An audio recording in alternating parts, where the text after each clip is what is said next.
بڑا ایک important event تھا, ایک تو آپ کا میں نقطۂ نظر اس پہ جاننا چاہوں گا, اور پھر وزیر اعلیٰ صاحب نہیں گئے, کیا کوئی خاص وجہ رہی کہ کوئی احتجاج ریکارڈ کرا رہے تھے یا پہنچ نہیں سکے تھے, کیا ہوا؟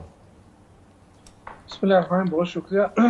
دیکھیں مجھے نہیں معلوم ہے کہ وزیر اعلیٰ صاحب کیوں نہیں گئے, لیکن ظاہر ہے اپنا جو ہمارے وزیر خزانہ ہے وہ وہاں پہ چلے گئے تھے. جو اصل بات یہ ہے کہ دیکھیں یہ کوئی آج کی بات تو نہیں ہے نا کہ آج ہم خوشخبری سن رہے ہیں کہ جی ہمارے پاس کتنے ذخائر ہیں, کتنے معدنیات ہیں, اور یہ جو پی ایم ایل این ہے میرے خیال سے کوئی چوتھی مرتبہ اقتدار میں آئی ہے.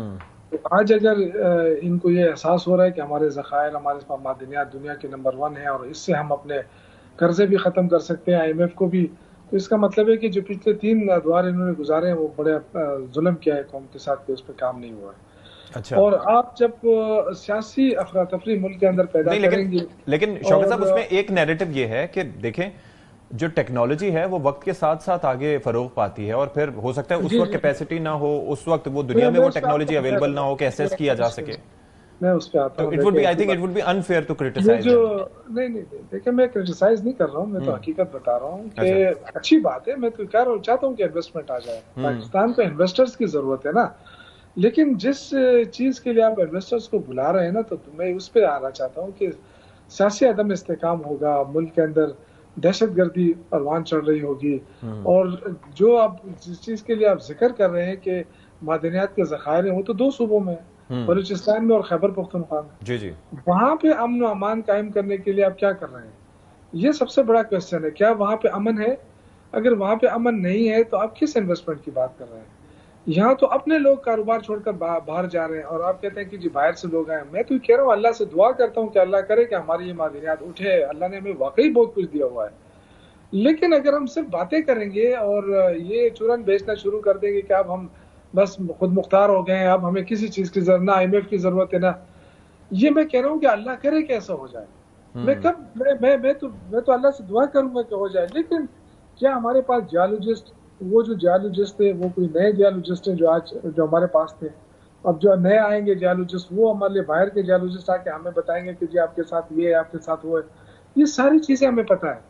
یہ ریکارڈنگ کا ایشو کہ آج کا تو نہیں ہے نا, کتنے عرصے سے ریکارڈنگ کا ایشو چل رہا ہے, کس طرح مس ہینڈل ہوا, کیوں ہوا, یہ بہت ساری چیزیں ہیں. لیکن میں ایک چیز پہ بات کروں کہ آپ یہ کہہ رہے ہیں کہ اگر یہاں پر بلوچستان میں اور KP میں یہاں پر ذخائر ہیں اور انسرٹنیٹی ہے, لیکن آپ کو پتا ہے کہ یہ جو آئی نو کہ یہ جو واقعات پیش آئے تھے بڑے انفارچونیٹ تھے اور اس کو سارٹ کیا جا رہا ہے, اسی لیے وہ ایک نیشنل سیکیورٹی کی میٹنگ بھی ہوئی تھی اور اس پہ ابھی کام بھی چل رہا ہے. لیکن آپ کو پتا ہے دنیا کی نظریں ساری کی ساری پاکستان پہ ہوتی ہیں اور وہ ایک ایک چیز آبزرو کر رہے ہوتے ہیں. اگر انہیں یہ شبہ ہوتا کہ انسرٹنیٹی ہے پاکستان میں, تو آپ کو لگتا ہے اتنے لوگ جو پاکستان میں آئے ہیں یہاں پر ولنگ ہیں انویسٹ کرنے کے لیے, تو وہ آتے؟ دیکھیں میں نے تو آپ سے پہلے کہا کہ مجھے بہت زیادہ خوشی ہوئی کہ میں تو پاکستانی ہوں, میں نے باہر تو نہیں جا کے رہنا ہے نا, میں نے تو پاکستان میں ہی رہنا ہے. اور اگر میرے صوبے میں انویسٹمنٹ آتی ہے, بہت اچھی انویسٹمنٹ آتی ہے, تو مجھے تو سب سے بڑی خوشی ہوگی, کیونکہ میرے پاکستانیوں کو روزگار مل جائے گا اور بڑی تعداد. اور یہ حقیقت ہے کہ اگر ہم معدنیات پہ فوکس کر لیں تو ہم قرض دینے والے بن سکتے ہیں, ہم لینے والے نہیں ہیں. لیکن بدقسمتی ہے کہ یہ چیزیں ہو نہیں رہی ہیں. یہ کافی عرصے سے ہر دفعہ اس کا ایشو آ جاتا ہے اور ہم کہتے ہیں, لیکن جو اصل چیز ہے نا اس کی طرف ہم نہیں آ رہے کہ ہم کیسے پولیٹیکل اسٹیبلٹی لے کر آئیں. ہمارے اندر جو ریڈ ٹیپزم ہے, جو لوگ انویسٹمنٹ کرنے آتے ہیں وہ کیوں بھاگ جاتے ہیں؟ کیا وہ چیز ہم نے ختم کر لی؟ کیا ون ونڈو آپریشن ہوگا؟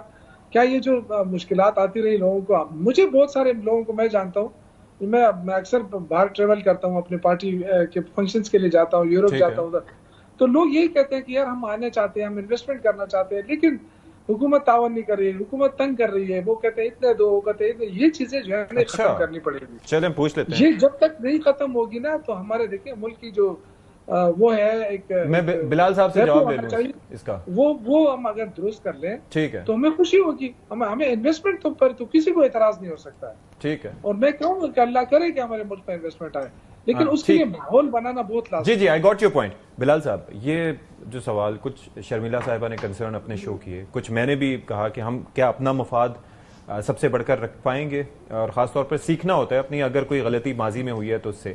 دوسرا یہ جو کنسرن شو کریں ایز آف ڈوئنگ بزنس کے حوالے سے, اور باقی جو کنسرنز انہوں نے شو کیے ہیں, how do like to address them? دیکھیے, the proof is always in the pudding. اور ہم تو دعووں کے بجائے کام کر کے دکھا کے آپ کو ثابت کرنا چاہ رہے ہیں اور کر رہے ہیں. چاہے وہ بجلی کے نرخوں میں کمی ہو جو خاطر خواہ کمی ہے جو وزیر اعظم صاحب نے پچھلے ہفتے اناؤنس کی, چاہے وہ ہم نے آپ سے کہا تھا معیشت سنبھالنا ہو, مہنگائی کو قابو میں کرنا ہو, ہم نے یہ چیزیں کر کے دکھائی ہیں. پالیسی ریٹ مہنگائی کی شرح وہ مہنگائی کی نہیں, اور میں آپ کو مثال دیتا ہوں. پیٹرول کی قیمت جب ہم حکومت میں آئے تھے آج اس سے کم ہے. بجلی کی قیمت جب ہم حکومت میں آئے تھے اس سے خاطر خواہ کم. ابھی ہوئی ہے نہیں, پچھلی جون سے جون 2024 سے, میں فروری 2024 سے موازنہ کر رہا ہوں. آج بجلی کی قیمت اس سے کم ہے جب ہم آئے تھے. آج پیٹرول کی قیمت اس سے کم ہے جب ہم آئے تھے.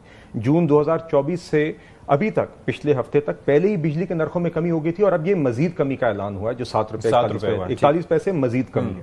اور اس سے ہر صارف کو فائدہ ہوگا.